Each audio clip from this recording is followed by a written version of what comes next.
Assalamualaikum warahmatullahi wabarakatuh. Selamat menunaikan ibadah puasa. Semoga kita semua selalu diberikan kesehatan dan kelancaran oleh Allah Subhanahu wa taala.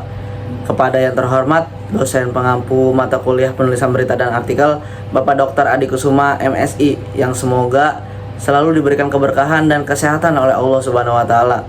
Amin ya rabbal alamin. Oke, kita lanjut pada learning journal yang keempat.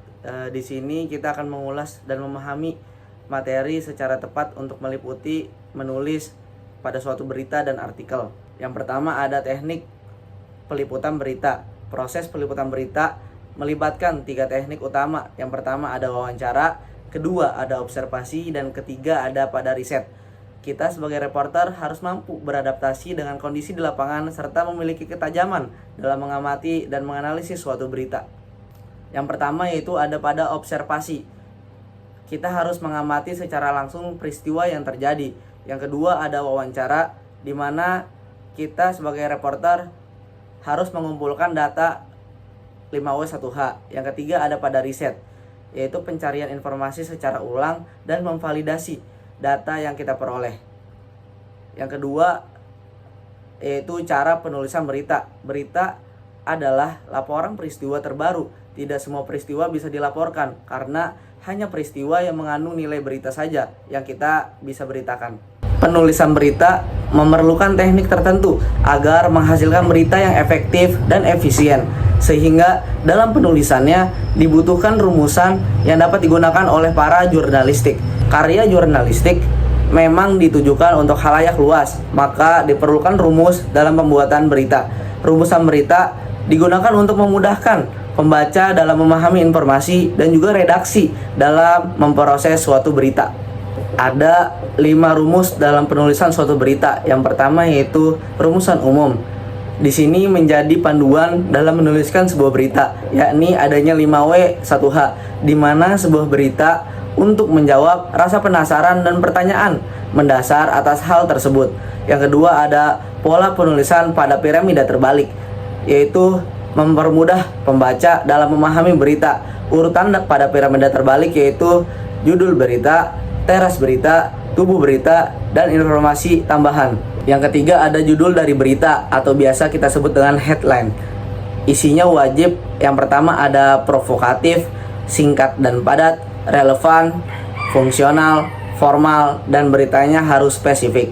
Yang keempat ada dari teras berita atau biasa kita sebut dengan lead, yaitu bagian pembuka yang juga berfungsi sebagai pokok dari suatu berita, di mana isinya ada who lead, where lead, what lead, when lead, why lead, and how lead. Yang kelima ada tubuh dari isi suatu berita, yaitu pernyataan sumber berita harus ditulis secara langsung di mana kita meliputi suatu berita.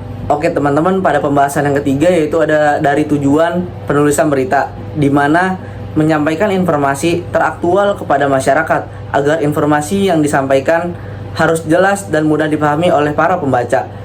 Di sini ada 5 syarat dari tujuan penulisan berita. Yang pertama ada berita harus fakta, beritanya harus pada kejadian yang terkini, beritanya harus seimbang, berita yang kita sajikan harus menarik, dan berita yang kita tayangkan harus bermanfaat. Kita lanjut pada pembahasan yang keempat yaitu manfaat dari artikel dan berita. Yang pertama yaitu sebagai sarana menyampaikan gagasan penulis kepada masyarakat.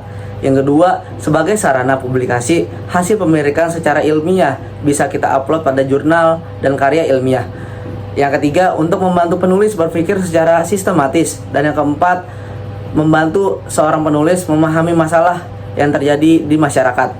Cara penulisan artikel, tulisannya harus faktual, di mana harus membahas topik secara lengkap dan biasanya dimuat di media massa, yaitu surat kabar, majalah, ataupun lainnya. Jadi teman-teman, ada 5 kriteria dalam penulisan berita dan artikel. Yang pertama yaitu kita harus mempunyai relevansi atau topiknya tidak panjang. Yang kedua harus menentukan tujuan pada penulisan suatu artikel. Yang ketiga harus menyimpulkan bahan dan referensi. Yang keempat, kita harus menyusun kerangka dari tulisan pada suatu artikel. Yang kelima, mengembangkan kerangka pada tulisan artikel.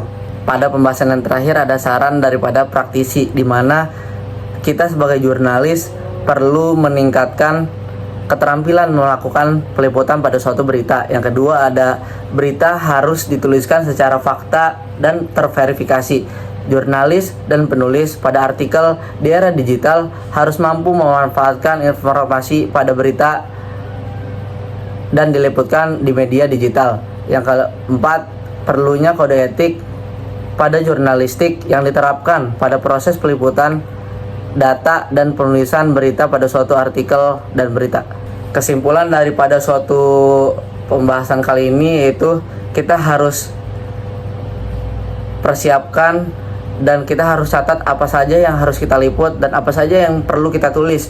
Jadi pada penguploadan kita tidak terjadi kesalahan dan tidak terjadi salah paham pada suatu berita dan penulisan untuk artikel.